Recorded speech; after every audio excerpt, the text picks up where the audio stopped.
इंशाल्लाह सोसाइटी हमको दुआएं देंगी। पेशेंट, किसी भी पेशेंट की जब मदद होती है तो डेफिनेटली हमारी जो बहनें भाई जो रहते हैं वो हमको दुआएं देंगे दिल से, ऐसी उम्मीद है। और उसी की खातिर इंशाल्लाह फाउंडेशन वगैरह बना के काम करता है कि उसको दुआओं की ज़रूरत होती है। प्रेस कॉन्फ्रेंस आपने बुलाई है, क्या विषय है और क्या मैसेज है?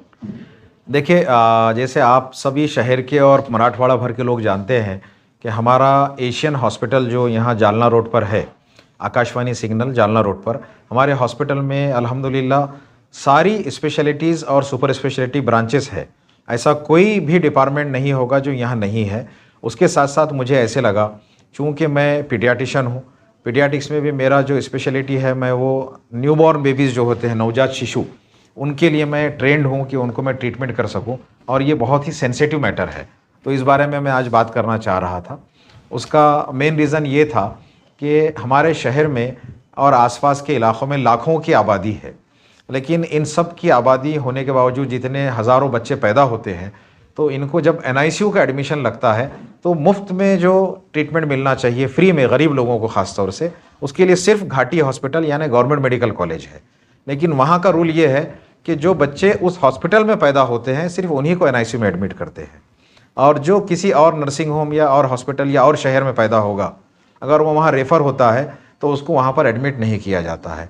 तो मजबूरन ये माँ बाप को फिर अपने बच्चे प्राइवेट हॉस्पिटल में एडमिट करना पड़ते, जहाँ पर लोग आमतौर पर बहुत सारी शिकायतें लेकर आते हैं कि फ़ीस बहुत ज़्यादा हो गई, ICU के चार्जेस बहुत ज़्यादा है। तो इस बात को मद्देनज़र रखते हुए मैं बहुत दिनों से ये कोशिश कर रहा था कि मैं सोसाइटी की कैसे मदद कर सकता हूँ।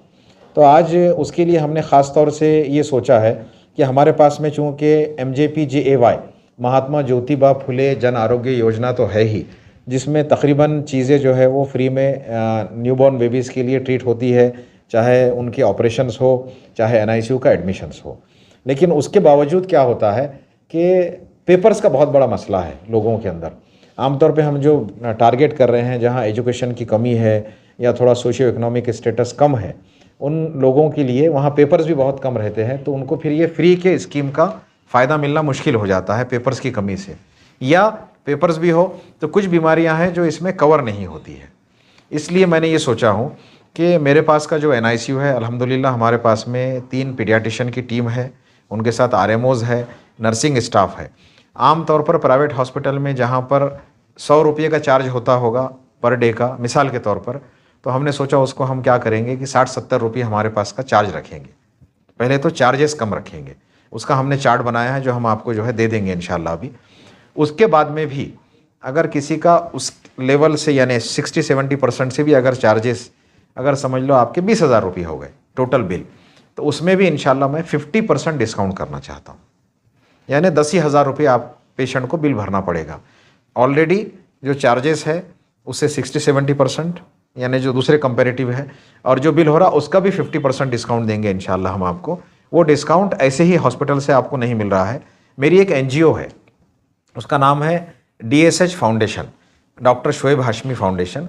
तो उसके थ्रू मैंने क्या किया है कि मेरे पर्सनल जो डोनेशंस निकलते हैं मैंने उस फाउंडेशन में डाला हूँ। इसमें कोई CSR फंड नहीं है, इसमें किसी और का डोनेशन नहीं है, किसी और ने मदद नहीं किया, मेरा पर्सनल जेब से मैंने DSH फाउंडेशन में डाला। और जो 50% डिस्काउंट है इंशाल्लाह वो मेरी ही फाउंडेशन उन पेशेंट के लिए वो कवर करेगी। तो इसमें मैं ये चाहूँगा, मेरी अपील रहेगी तमाम लोगों से कि जो लोग अफोर्डेबल है वो लोग मुझे डिस्काउंट के लिए इंसिस्ट ना करें, वो लोग अपना जो अकॉर्डिंग टू चार्ट है वो बिल पे करें, ताकि हमारे पैसे जो रहते हैं वहाँ से आकर के गरीब लोगों की मदद में आएंगे इंशाल्लाह। और जो ज़रूरतमंद लोग हैं उनको मेरी DSH फाउंडेशन 50% तक उनका जिम्मेदारी हासिल कर ले, जिम्मेदारी उठा लेगी। बस ये मेन 20 पेशेंट NICU हमारे पास हो सकते हैं। हमने अभी इमीडिएट आज 31 दिसंबर है, कल 1 जनवरी है, इसको हमने कल से शुरू किया है इस स्कीम को। तो 10 पेशेंट हमारे इमीडिएट कल हम एडमिट करने के काबिल है, एंड दैट इज़ एक्सपांडेबल, यानी हम उसको 20 पेशेंट तक के एडमिट कर सकते, आज 10। जी बहुत सारे पेशेंटों की ये दिक्कतें होती है, जैसे आप पेपर्स के बारे में बता रहे थे। योजना के लिए बहुत सारे लोग ट्राई करते हैं, लेकिन पेपर कहीं ना कहीं कम होने की वजह से योजना में वो नहीं बढ़ते। इसकी वजह से डॉक्टर्स का और पेशेंट का कम्युनिकेशन नहीं होता जी, उसमें नाराजगियाँ होती है जी। अगर वो पेपर कुछ कम रहेंगे जी, या फिर उसके अंदर डॉक्यूमेंट्स क्लियर नहीं रहेंगे, उसके लिए क्या करेंगे?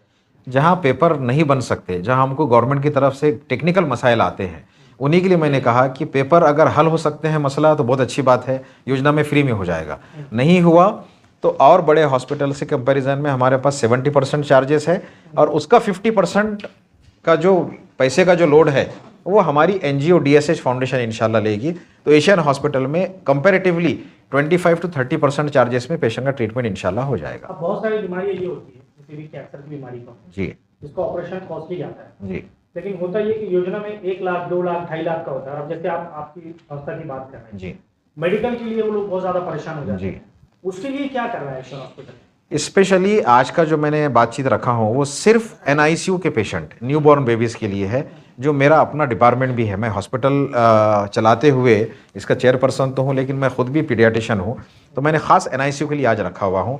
इंशाल्लाह मेडिकल के चार्जेस भी एकदम कम रहेंगे, पेशेंट के लिए चार्जेस के अंदर मैक्सिमम डिस्काउंट मिलेगा। और 1 महीने के बाद हम दोबारा एक प्रेस कॉन्फ्रेंस लेंगे जिसमें हम यहाँ से फ़ायदा जो पेशेंट ने उठाया है उनके इंटरव्यूज आप कवर करेंगे इंशाल्लाह। कि उन बेबी को अगर ऑपरेट लग रहा है तो उसके लिए क्या मिलेगा? सेम उसके लिए पैकेज रहेगा कि पहले शुरू तो योजना में फ्री हो जाए, और पेपर जैसे अभी पूछा है अल्ताफ़ ने, अगर पेपर्स वगैरह का मसला आता है वहाँ पर हम जो चार्जेस में 50% डिस्काउंट का प्रॉमिस कर रहे हैं वो रखेंगे इंशाल्लाह। सर अक्सर अब ये देखा जा रहा है कि 10 में से 9 बच्चों को जो है तो इस चीज़ की ज़रूरत पड़ रही है, तो इसकी क्या वजह है, ये जो केसेस बढ़ते जा रहे हैं? नहीं, आमतौर पे मैं क्वालिफाइड डॉक्टर हूँ, मेरे पास डेटा होते हैं, 10 में से 9 को नहीं लगता है। 10 में से 1 बच्चे को डॉक्टर की ज़रूरत लगती है, यानी जिसको रिससिटेशन वगैरह बोलते हैं ना, एनआईसीयू का जो रहता है, तो उसको मैं बजाय 10 से 1 के बजाय ऐसा बताता हूँ कि 10%, 100 में से 10 बच्चों को ज़रूरत लगती है कि उसको डॉक्टर अटेंड करे और कुछ ना कुछ उसको एडमिशन ऑब्जर्वेशन लगे, और 1% पेशेंट को ही एक्चुअल एडमिशन लगता है, जिसको एनआईसीयू में 2 दिन 5 दिन 8 दिन 10 दिन रखते हैं। तो इतना बड़ा प्रमाण नहीं है ये। सर जी आपने बताया अपने जो योजना का जो स्कीम जो बना रहे हैं अपने हॉस्पिटल में, बहुत अच्छी काबिल तारीफ है, लेकिन अभी गायनाकोलॉजिस्ट काफ़ी है अभी औरंगाबाद शहर में, ग्रामीण में, तो यहाँ पे लोड ज़्यादा बढ़ जाएगा, तो ऐसे टाइम में आपकी फाउंडेशन क्या करेगी? देखिए मेरे पास मेरी जो इनटेक कैपेसिटी मैंने बताया आपको कि that is presently 10 patients and it will be after 1 month 20 patients मैं यहाँ तक एडमिट कर सकता हूँ। यहाँ तक मेरी कैपेसिटी है। किसी भी गायनेकोलॉजिस्ट से, किसी भी शहर से, किसी भी हॉस्पिटल से, कहीं से भी कैसा भी पेशेंट आए, हम एडमिट करके ट्रीट करने की कोशिश करेंगे, और ये उम्मीद रखेंगे कि हमारी काउंसलिंग और बातचीत पेशेंट के रिश्तेदार से ये हो कि आगे इसके कोई मसला ना हो। यूजुअली लोग क्या है आजकल आपने देखा है कि ज़्यादा ब्लेम करते हैं, मेरी नीयत मदद करने की है इंशाल्लाह। सर एक सवाल ये जी। ये बात तो है, लेकिन सादा रवानी में जो आम लोग घरों में देखते हैं हमारे वहाँ जी। में लिखी सादा रवानी बताइए कि किसी की डिलीवरी हुई जी। बच्चे का बस्ता है, जी। तो मतलब किस तरह से आप करेंगे? सादा रवानी में समझाने की कोशिश कीजिए। डिलीवरी अगर होती है तो होती है जैसे आपने कहा कि बच्चों को, हाँ। तो क्या रहेगा मतलब कहाँ डिलीवरी होना है आपके पास? किसी भी हॉस्पिटल में, ये ज़रूरी नहीं है कि वो मेरा जैसा दूसरा हॉस्पिटल आप सब जानते हैं हाँ जी। HMG हॉस्पिटल है, जी, जी। जहाँ डॉक्टर आयशा मेरी वाइफ गायनेकोलॉजिस्ट है, जी। ये ज़रूरी नहीं वहीं एडमिशन हो और वहीं डिलीवरी हो। अच्छा। औरंगाबाद के किसी भी हॉस्पिटल में, औरंगाबाद नहीं मराठवाड़ा भर के हॉस्पिटल में, जी। किसी के भी हॉस्पिटल में हो, गवर्नमेंट में हो, प्राइवेट में हो, मेरे पहचान वाले हो ना हो, जी। कहीं से भी बच्चा आता है तो मैं बच्चों का डॉक्टर हूँ, हमारी टीम है, हम उनको एडमिट करेंगे और इंशाल्लाह ट्रीट करके हमारी फाउंडेशन और हॉस्पिटल की मिलाकर के जो हम मदद करना चाह रहे हैं वो करेंगे। आपके बाद अगर मान लीजिए कोई डिलीवरी के बाद बच्चा आता है तो उसकी दवा गोली उसके और जो भी दीगर खर्चे रहते हैं, क्या वो भी आपका फाउंडेशन पूरा देगा? हॉस्पिटल का एडमिशन यानी कि bed charges, doctor charges, ventilator, ये जो चार्जेस है मैंने इसके लिए बात किया हूँ। जो मेडिकल स्टोर है उसमें हम डिस्काउंटेड रेट रखेंगे बच्चों के लिए, ख़ास तौर से फाउंडेशन में से डिस्काउंट नहीं देंगे, डायरेक्ट मेडिकल से हमने बातचीत की है कि वो डिस्काउंटेड रेट में ही मेडिकल दें उनको, फार्मेसी दें। सर ये फाउंडेशन में ये सोच कैसे आई, यूनिवर्सिटी की सोच कैसे आई? देखिए फाउंडेशन ही मैंने शुरू किया हूँ, जी। DSH फाउंडेशन मैंने शुरू किया, जी। तो रिपीटेडली मैं बोल रहा हूँ कि मैं पीडियाट्रिशियन होने की वजह से मेरे जहन में आया कि इस फाउंडेशन से मैं सबसे पहले मेरे डिपार्टमेंट से काम चालू करूँ। इसीलिए मेरे जहन में आया कि जो मेरा, जैसे आप बोलते हैं ना पहला प्यार, हाँ। मेरा पहला प्यार मेरे पेशेंट है, मेरे छोटे जो बच्चे एडमिशन होने वाले हैं, इंशाल्लाह मैं उनको मदद करना शुरू करूँगा। और आने वाले ये 2026 जो कल से शुरू हो रहा है, इस साल में ऐसे ही फाउंडेशन से मैंने और 4 प्रोग्राम बनाए हैं, धीरे धीरे इंशाल्लाह मैं अनाउंस करूँगा। जैसा अभी आपने कहा पहला प्यार, तो जैसी बात है बच्चों को प्यार देंगे तो वो माँ बाप भी आपको प्यार करेंगे, सीधी सी बात है। देखिए हम मदद करेंगे इंशाल्लाह सोसाइटी की, सोसाइटी हमको दुआएं देंगी। पेशेंट, किसी भी पेशेंट की जब मदद होती है तो डेफिनेटली हमारी जो बहनें भाई जो रहते हैं वो हमको दुआएं देंगे दिल से, ऐसी उम्मीद है। और उसी की खातिर इंशाल्लाह फाउंडेशन वगैरह बना के काम करता है कि उसको दुआओं की ज़रूरत होती है। ये योजना का लाभ कौन लेना चाहिए और क्या मैसेज देंगे आप? जो हम जिसको वर्ड गरीब बोलते हैं ना, क्या होता है कि समझो मैंने अब तक 3-4 हॉस्पिटल इनॉग्रेट किया, आप ही लोग आते हैं और मुझे पूछते हैं डॉक्टर साहब इसमें गरीब पेशेंट के लिए क्या रहेगा, ये आप ही का सवाल रहता है। तो इसी को सोचकर मैंने सोचा है कि मेरे पास की मेरे जो खुद की जो ज़कात है समझ लो, या मुझे कुछ पैसा कहीं डोनेट करना है, मेरे वालिदैन के लिए करना है, मेरे बच्चों के लिए, ये जहन में मेरे क्यों आया कि 29 दिसंबर को मेरे बेटे का बर्थडे था, तो माशाल्लाह से अल्हम्दुलिल्लाह अल्लाह की फ़ज़ल से वो 16 ईयर का हुआ है। मुझे लगा यार हम अपने बच्चे के लिए करते हैं तो और लोगों के भी बच्चे हैं, तो मेरे जहन में आया कि मेरे जो खुद के जो पैसे हैं, मेरी ज़कात के, मेरे डोनेशन के, मेरे सवाब की नीयत से, वालिदैन के सवाब की नीयत से, बच्चों के लिए, तो मैं ये पैसे इस फाउंडेशन में डालूँगा और वहाँ से लोगों की मदद करूँगा। जो लोगों को ये पैसे चलते हैं सिर्फ उन्होंने इस स्कीम का फ़ायदा उठाना चाहिए। जिन लोगों को ये पैसे नहीं चलते हैं, जो अफोर्डेबल है, उन्होंने मुझसे डिस्काउंट नहीं मांगना चाहिए। ये मेरी आपसे रिक्वेस्ट है। लेकिन बाहर जो प्राइवेट हॉस्पिटल में जब भिजवाते हैं बच्चे को तो पर डे 10,000 रुपीज वो लेते हैं जी। क्या इसकी वजह इतना जो चार्जेस लेते हैं आम इंसान नहीं, को? मैं एक मिनट मैंने क्या कहा कि मैं ऐसा डिस्कस नहीं करूँगा कम ज़्यादा क्यों क्या। जो कंपेरेटिव चार्जेस है हॉस्पिटल्स के उससे कम हम ऑलरेडी चार्ज करते, उसका चार्ट आपको दिया जाएगा, हर आने वाले पेशेंट को बताया जाएगा, हर एक के लिए सेम चार्जेस है जो भी रहेंगे हमारे। जो बिल बनेगा उसका डिस्काउंट 50% में बियर करूँगा घाटी इंशाल्लाह। हो या एमजीएम हो वहाँ पर भी जो है तो बेड इतने ज्यादा नहीं होते, लंबी हो तो जाएगी, हाँ। इतने ज्यादा नहीं होते हैं, हाँ। और पेशेंट को मजबूरन प्राइवेट हॉस्पिटल में जाना पड़ता है। तो अब आपकी सुविधा से कितना लाभ मिलेगा? इंशाल्लाह मैं उसी लिए खड़ा हुआ हूँ।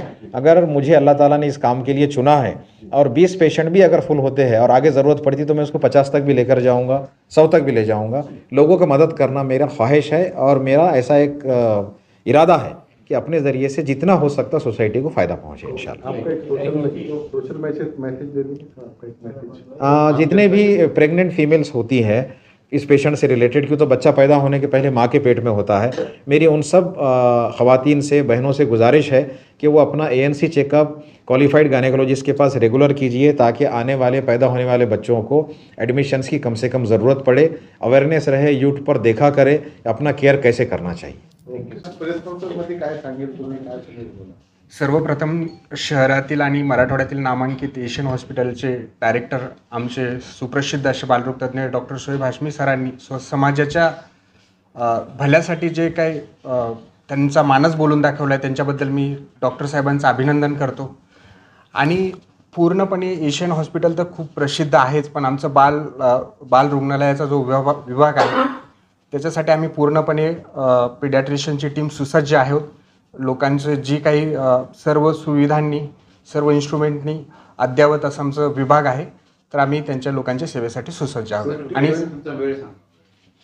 मी पूर्णपणे एक सकाळी 12 तास मी पूर्णपणे असतोच, त्याच्यानंतर सर आहेतच आणि आणखीन आमची पूर्ण डॉक्टरांची 3 डॉक्टरांची टीम आहे पिडॅट्रिशियनची। तुमची सेवा 24/7 7 अवेलेबल आहे सर। आपलं पूर्ण नाव सांगा. माझं नाव डॉक्टर अर्जुन साबळे पाटील, मी पिडॅट्रिशियन म्हणून इकडे आहे।